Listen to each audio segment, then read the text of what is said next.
everyone, and welcome back to the Arsenal Pulse. What a fantastic way to begin our pre-season campaign, beating Girona 4-1. So we have definitely demolished Girona in the first pre-season game, and there are so many positives to take away from this performance. The football was sharp, the intensity was there, the new faces impressed, and one of our brightest young talents stole the spotlight.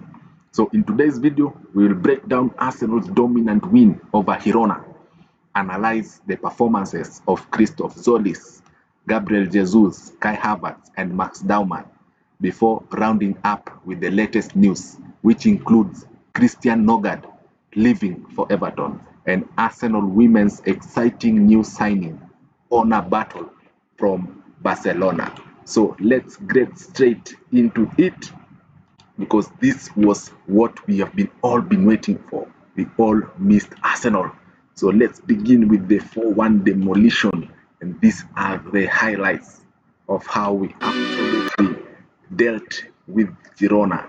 We gave them a footballing lesson. We taught them football in Spain. So first goal by Kai Havertz, lovely assist by Max Dowman, and this player is generational. So that was the first goal of our 26-27 season. Yeah, Kai Havertz continuing from where he left off when he scored in the Champions League final, and it was a cool finishing, meaning he has been working on his finishing. So Girona also had a couple of chances, and it was a very entertaining game for the neutral. Calafiori also started. There was Miles Lewis Kelly in the midfield, and look at that pass. This is why we were telling Arteta, play Kelly in midfield. You can see how effective he is in midfield.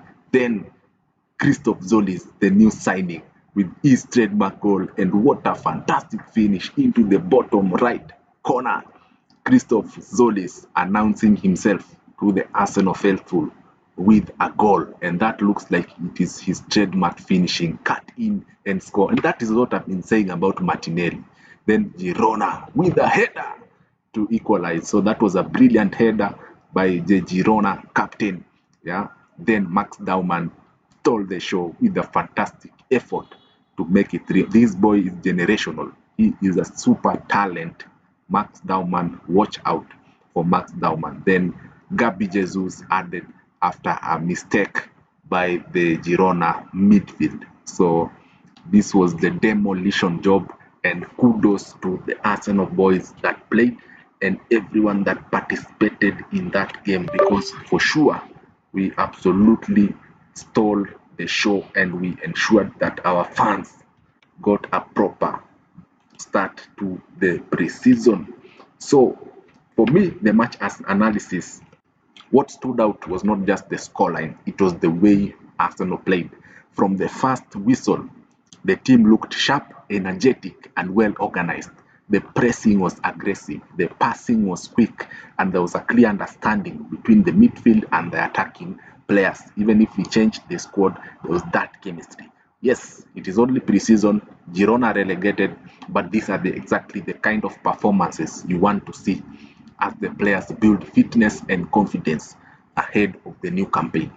Arteta will be delighted with the attitude, the work rate, and the quality shown through the match. So regardless of which squad started, all the players that came in ensured that they made them a mark as they came in. So let's look at the starting 11 for that game, and you can see it was a very balanced squad, having Kepa as a Balaga as the keeper, second choice keeper. Then you had Ben White, who was the captain, Mosquera, Hincapié, Calafiori. That was the backline. This is actually our second backline, which is crazy. This is not even the first 11. Yeah, Miles Lewis Kelly, Nwaneri, and Havertz in midfield. Also not the first 11. Then you have Max Dowman, who was the best player, man of the match, Gyökeres striking up front, and then Tzolis also had a very good performance, scoring that his first debut goal for Arsenal. So what does this mean? This team is ready. There is fitness, there is focus, and also this means our team is ready to compete. But let's not get carried away because this is just the start. So regarding player performances, I'm going to start with Christos Tzolis, and it was an impressive start to score in his first preseason game. Is a confidence booster, and beyond the goal, his movement, direct running, and willingness to take on defenders really stood out. He already looks like a player who can add another dimension to Arsenal's attack. He looks very different to Trossard. Trossard used to hold the ball up, control skills, but Christoph Tzolis is very direct. He runs at players, he wants to cut in, and he looks like a player who loves to assist. He likes to create chances. Gabriel Jesus came on, looked hungry and refreshed. There was this link up play, there was that leadership. He took the goal with confidence, and if he can stay fit, Arsenal have another huge weapon in the final third. He's not going to be the starting striker, but Gabriel Jesus can be counted on to come and do a job. Then we have Kai Havertz, who, again, as I said, kicked off from that Champions League final. Yeah, he found intelligent spaces, linked play beautifully, and once again was on the score sheet. So that is the beauty of Havertz. His understanding of Arteta's system keeps improving, and is becoming one of Arsenal's most reliable attacking players. For sure, when Havertz is fit, he is one of our best attackers, and it's very, very reliable. Then we have Max Dowman. The biggest talking point for many Arsenal fans is Max Dowman. For such a young player, only 16 years, 17, the confidence and maturity he showed was outstanding. He looked fearless, comfortable in the position, and capped off a brilliant performance with a goal. Of course, we should not put too much pressure on him, but performance like this even make me wonder why he doesn't play. He needs to start every game for Arsenal. He is better than Madueke. Yeah. So Arsenal's academy continues to produce special talent. Yeah. So this was a brilliant game. And of course, I know Mikel Arteta will be super happy of this performance. All the players came in with energy, with determination. And as you can see, Arteta is saying we are moving in the right direction. Yeah. So Havertz, very positive. No injuries were picked up, and this is what we want. And we also had a trophy to start the season with. There is Ben White, who captained the team with the trophy. Yeah, so this is positive news for Arsenal, beginning well, and we need to ensure we continue with this form. Next up, we'll be facing Real Betis in Dublin, yeah, followed by Borussia Dortmund and then Como, Cesc Fabregas Como. So Borussia Dortmund, we shall be facing them in the Emirates Cup. So from the 1st of August to 12th August, these are the 4 games we are going to be participating in. Arteta is going to give opportunities to every player to prove himself. Yeah, you can see the substitutions were so many because this is a friendly game. Even the academy players, they came in. Fabio Vieira, you have Jesus, Salomon. We have so many players in the academy. Yeah, so meaning the squad is packed to capacity. So Arteta will be very happy with that performance from the boys yesterday. So in other news, Christian Nørgaard has joined Everton. So Christian Nørgaard, we all know, has not played a lot last season. Came from Brentford. He was the Brentford captain. Joined last season, and then he just was a backup. I would say a backup option in midfield because there was the likes of Zubamendi, Rice. He did not get much opportunity. So it looks like now he is moving to Everton for £7 million, bringing his spell at Arsenal to an end. We'd like to thank him for everything and wish him all the very best in the next chapter of his career. Sometimes football is about new opportunities. Maybe he wanted to play, maybe the game time was not enough, and this move gives both the player and Arsenal a chance to move on. So what does this mean? This means that Bruno Guimaraes is almost a done deal because this is like Arsenal are now creating space or room for Bruno Guimaraes to now join us at midfield. And look at the upgrade. We are moving from Christian Nørgaard to Bruno Guimaraes. That is an upgrade of the century. That means we have improved that midfield 10 times over. Yeah, because we are getting a monster in Bruno Guimaraes. The deal for Vinicius Jr. has made Bruno Guimaraes look a bit offside. But Bruno G, this is one of the best midfielders in the Premier League. And if we are able to get him, and not if, it's a matter of when.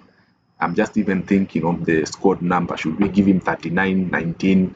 Yeah, squad number. Which one will he pick? This is already a done deal because Christian Nørgaard has left. Now there is space for Bruno Guimaraes to come in. And if you look at that squad depth in midfield, we have Bruno Guimaraes, we have Declan Rice, we have Martin Zubimendi, we have Mikel Merino, we have Martin Odegaard, we have Miles Lewis Kelly. What? That midfield, that engine room is scary. If you look at it, we have Ethan Nwaneri, who I believe is going to be sold. Yeah. We have Martin Odegaard, the captain. We have Ebere Eze. Wow, that's a joke, man.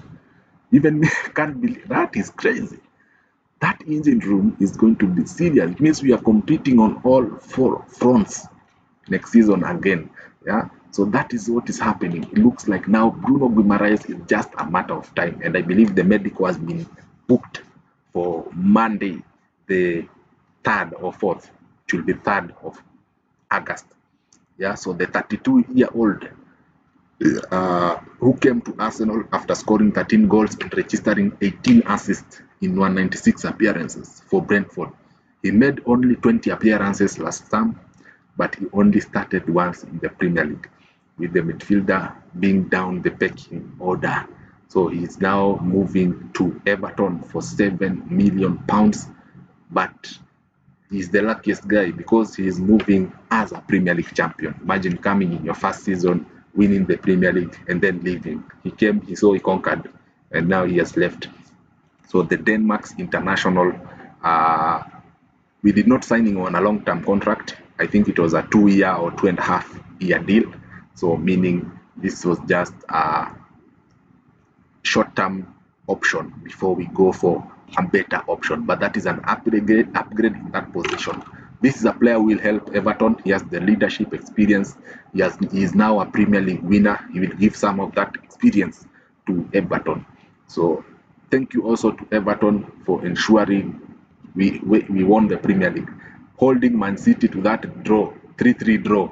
I will never forget Everton, David Moyes, for that gesture. So we are giving Nørgaard as a thank you. So Nørgaard, wishing him all the best, but now the focus is on Bruno G. This is going to be a scary midfield. Declan, Miles, I can't imagine who is going to even start. Yeah, who is going to start? But for now, we are closing in £80 million on the 28-year-old Brazilian. You can tell me in the comments if you believe will he be the best Brazilian midfielder we have ever signed. Yeah, will he be the best? Because we have plenty of Brazilians: Gabriel Magalhães, Martinelli, Jesus. Yeah, and also maybe we are going for Vinicius Jr. So exciting time to be an Arsenal fans. It is now our time to eat. Yeah, there were times where we were just signing useless players. We were just going for loan players: Denis Suarez, Kim Karlstrom, Peter Sech, Willian of Chelsea, David Luiz, Jorginho. We were going for players who cannot even help us. But now we are eating at the top table, and this is very important. And then finally, on the Arsenal Women section, there is fantastic news that Ona Batlle, the left back from Barcelona, has been added to the Arsenal squad. So Ona Batlle arrives as one of the best fullbacks in world football, bringing elite experience, technical quality, and winning mentality after an incredibly successful spell with Barcelona. Her signing shows Arsenal Women's ambition to compete for every major trophy this season, and she'll undoubtedly strengthen an already outstanding squad. So welcome to Arsenal, Ona, because it's an honor actually. Yeah, no pun intended. It's an honor to have Ona Battle from Barcelona, and now the Arsenal women team look like they're going to challenge for the Premier League. Yeah, it looks like now they want to challenge for the league. This is interesting. Let me just look at that interview. That interview by Ola. Where is it? On a battle. Yeah, but here she is on a battle from Barcelona. Remember, Barcelona won the Champions League last season, so it looks like Arsenal are getting some of the experienced players, winners. Yeah, you need to sign the winners, and I believe that is why Arsenal are going for Vinicius Junior, because that winning mentality is also needed in the team, because players who have gotten over the line usually have this mentality. Yeah, so this is Ona Battle in her first interview. Where's that first interview? Yo.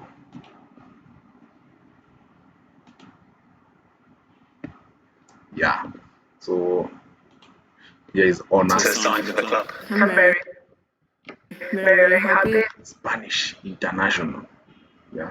And Very excited. I can't wait to meet everyone, to start with the thing we like the most, which is being on the pitch and so this enjoy. is fantastic. What is it about the club that made you think this is the right place for me now? It's one of the biggest clubs in Europe, or not to say in the world. As well, I think it's where I feel my game suits the best. I think how they want to play is how I want to play. How does it feel to sign for the club? I'm very happy, very excited. I can't wait to meet everyone. Yeah, so you can see how much she is happy to join the Gunners, the best team in the world and in Europe. So far so good. Looking ahead, one preseason game in, there's already plenty to be excited about. Looking forward to Real Betis, Borussia Dortmund, Como. We shall see. The team looks sharp. The new signings settling in well. Tzolis, young players stepping up. The atmosphere is so positive. Arsenal Football Club has never been this positive. It was so toxic 5 years ago. It was very toxic. Fans were fighting. There was arguments. People were giving up. People were going to Man City, Chelsea. But now it is the most positive I've ever seen. So there are still weeks left in the transfer window. So we could even see more additions before the Premier League season begins. And if Arsenal continue building like this, it could be another very exciting year. So Gunners, what did you make of that Arsenal performance? Who was your man of the match? For me, as I said, it was Max Dowman, very mature. Christos Tzolis also has a shout. The whole team performed. And what do you think about Ona Battle? Tell me in the comment section below. Let me know your thoughts. Yeah. So if you enjoyed today's match reaction and Arsenal news roundup, don't forget to leave a like, subscribe to the Arsenal Pulse, turn on the notification, because we'll be covering every preseason game, every transfer update, and everything Arsenal throughout the season. As always, come on Uganda, road to 500 subs. See you in the next one. Peace out.